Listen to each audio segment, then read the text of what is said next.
और इस बंदे को भी मैंने ये बताना है कि तुम ये समझते हो कि तुम्हें कोई हाथ नहीं लगा सकता, हाथ लगाना दूर की बात है, तुम्हारा गिरेबान पकड़ सकते हैं अल्हम्दुलिल्लाह। आफ्ताब इकबाल का तो तौबा इस्तग़फ़ार, उस बंदे के अंदर तो पाँव से लेकर सर तक कब्र भरा हुआ है। वो समझता पता नहीं कि उसको कोई हाथ नहीं लगा सकता। तो लोग इसके साथ काम करें, उनके मुझे कॉल्स आई हैं कि भाई आपने बहुत अच्छा इसके बारे में बोला है, अच्छा किया है, हम खुद तंग हैं इसके साथ काम करने में, हमें ही सेट पे तंग करता है, हमारे साथ इतने बुरे तरीके से पेश आता है, लेकिन हमको उन्हें काम करें, हम बोल सकते नहीं हैं। आप हमारी आवाज़ बने, इनके इसके बारे में बात करें। और जितने भी लोग इस वक्त ये चैनल देख रहे हैं तो मैं ये कहना चाहूँगा कि भाई अगर आपका कोई राब्ता इस बंदे के साथ, इसका बाइकआउट करें। ये बंदा इस काबिल नहीं कि इसके साथ मुँह भी लगाया जाए, ऐसे बात भी की जाए।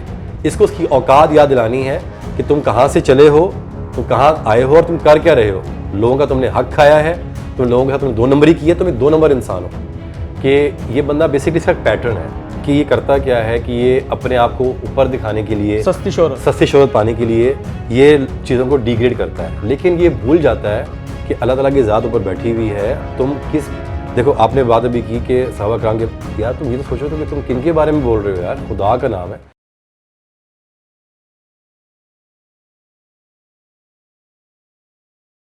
अस्सलाम वालेकुम, आप देख रहे हैं मुस्कुराहट टीवी और आज हमारे साथ मौजूद हैं हैदर सुल्तान साहब। आफ्ताब इकबाल ने जो सुल्तान रईस साहब के बारे में जो नाज़ेबा अल्फाज कहे हैं, तो उसकी वजह से पाकिस्तान के और बैरून मुल्क के जितने भी उनके जो आशिक हैं, जो उनसे मोहब्बत करते हैं, वो बहुत ही ज़्यादा गमज़दा हो गए हैं। और आज हम इसी सिलसिले में हैदर सुल्तान साहब के पास आए हैं। पहली बात तो ये है कि जो गुफ्तगू आफ्ताब इकबाल ने की है उसके ऊपर बात करना भी मेरे हिसाब से फजूल इसलिए है क्योंकि उसका कोई बंदे का कोई बात है, कोई लेवल हो तो बंदा डिस्कस करता भी है।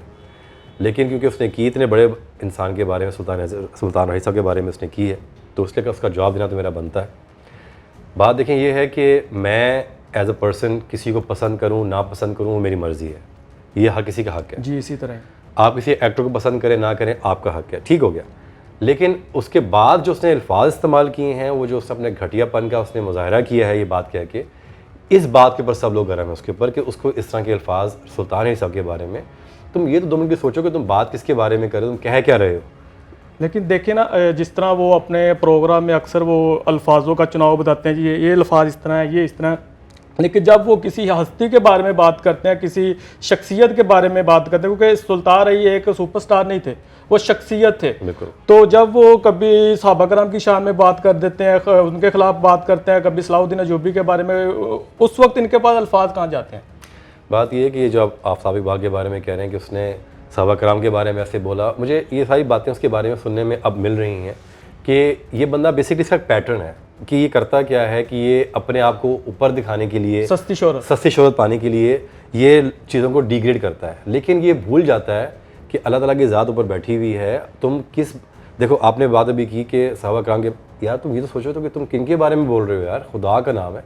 तुम्हें पढ़े लिखे जाहिल होने का तुमने सबूत दे दिया कि भाई मैं किताबें पढ़ने के लिखने के बावजूद भी मैं एक जाहिल इंसान हूँ।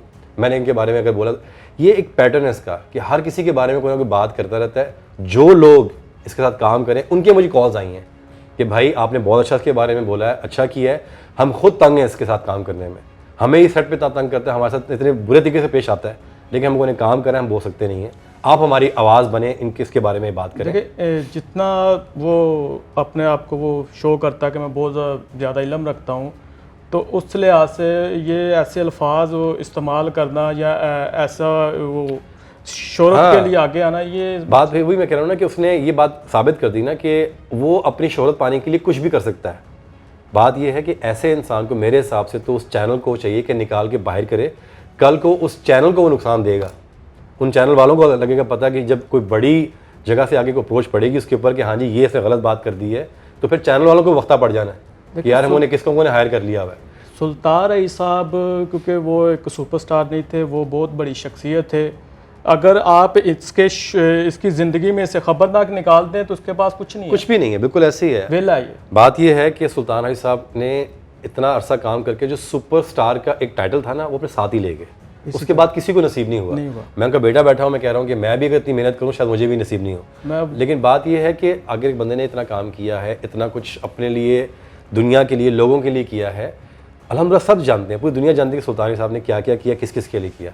बात यह है कि तुम भी जानते हो और जानबूझ के तुम ये बात करो उनके बारे में फिर भी, तो इसका मतलब ये है कि तुम ये प्रूफ करना चाहते हो कि जी मैं जानबूझ के बात इसलिए कर रहा हूँ ताकि मुझे सस्ती शोहरत मिल सके। मैं उन लोगों की जिनको मैं चपलूसियाँ करता हूँ, जिनके मैं पाँव चूमता हूँ, जिनको मैं अपना नाउज़ुबिल्लाह पता नहीं क्या मानता हूँ कि जो मुझे पैसा खिलाते हैं, मैं उनको ये प्रूफ करूँगा जी देखिए मैं आपके हक़ में अच्छा बोल सकता हूँ, ये कर सकता हूँ, वो कर सकता हूँ। बात ये है कि हर शेर के ऊपर सवा शेर होता है। इसी तरह तो इस मतलब उसने जो बात की है, मुझे बहुत से लोगों ने कहा कि यार वो उसने बकवास कर दी है, उसने भौंक दिया, दफ़ा करें छोड़ें। मैंने कहा क्यों, इस दफ़ा ये बात छोड़नी नहीं है हम लोगों ने, बिकॉज बात ये है कि हर दफ़ा छोड़ दो जी, माफ़ कर दो जी, रहने दो जी, क्यों किया जाए। एक पैटर्न है इस बंदे का, हर बंदा टेक्नीशियन से लेकर सेलिब्रिटीज तक इससे तंग है, इसके रवैये से, इसकी बदतमीज़ियों से, इसके लहजे से, इसके एक रवैये से जो ये हर किसी के साथ रखता है। मैंने ये बात इसलिए आके मैंने ऑन पब्लिक मैंने बात कही है, और जितने भी लोग इस वक्त ये चैनल देख रहे हैं उनको मैं ये कहना चाहूँगा कि भाई अगर आपका कोई राब्ता इस बंदे के साथ, इसका बाइकआउट करें। ये बंदा इस काबिल नहीं कि इसके साथ मुँह भी लगाया जाए, ऐसे बात भी की जाए। इसको उसकी औकात याद दिलानी है कि तुम कहाँ से चले हो, तुम कहाँ आए हो और तुम कर क्या रहे हो। लोगों का तुमने हक खाया है, तुम लोगों के साथ तुमने 2 नंबरी की है, तुम एक 2 नंबर इंसान हो, ठीक है ना। तो बात ये है कि हमारे पास ये लोग जो बात बोलेंगे एक सबूत है, प्रूफ है हमारे पास, ये हम कोई हवाई बात नहीं कर रहे हैं। नहीं कि लोगों ने बताया है, बोला है कि यार इसने मैं इतने पैसे खाए हैं, मैंने इतने पैसे खाए, ये किया वो किया। तो तुम एक 2 नंबर आदमी हो कि तुम सुल्तान रही साहब के बारे में तुम बात कर रहे हो, उससे पहले तुमने मतलब है कि सहाबा कराम के बारे में तुम बात कर रहे हो। तुम कौन हो, तुम हो कौन, तुम्हारी बैकग्राउंड तुम्हारा क्या है। यू आर नथिंग, तुम कुछ भी नहीं हो। कंपैरिजन ही नहीं ना बनता ही नहीं है। वहां पे आके बंदा बात करता है जहाँ पे जो 2 लेवल के लोग आके बात करते हैं। 40 साल सुल्तान राही साहब ने जो है ना वो अपनी इंडस्ट्री को अप रखा, अल्हम्दुलिल्लाह, ठीक है। ऐसे ही है। उनके दौर में थोड़ी सी ऊंच नीच आई तो उन्होंने अपने जो प्रोड्यूसर थे उनको खुद पैसा दिया और इंडस्ट्री को जो है ना बरकरार रखा। बिल्कुल तो ऐसे ही है। अब भी वो हालात आ गए, उससे ज़्यादा हालात आए। अब शान और सुल्तान राही साहब का जो कंपैरिजन है, तो जब शान के ऊपर जब ये वक्त आया तो उसने पैसे बढ़ा दिए।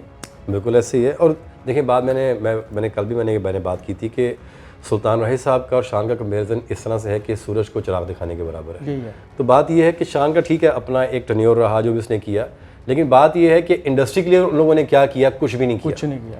जरूरत थी अभी, अब यहाँ से कमाया था यहाँ पे लगाना था। बिल्कुल, अब टाइम था कि आप सपोर्ट बने। मैं अमेरिका छोड़ के पाकिस्तान आके बैठ गया हूँ, 4 साल से पाकिस्तान में हूँ, अल्हम्दुलिल्लाह काम कर रहा हूँ।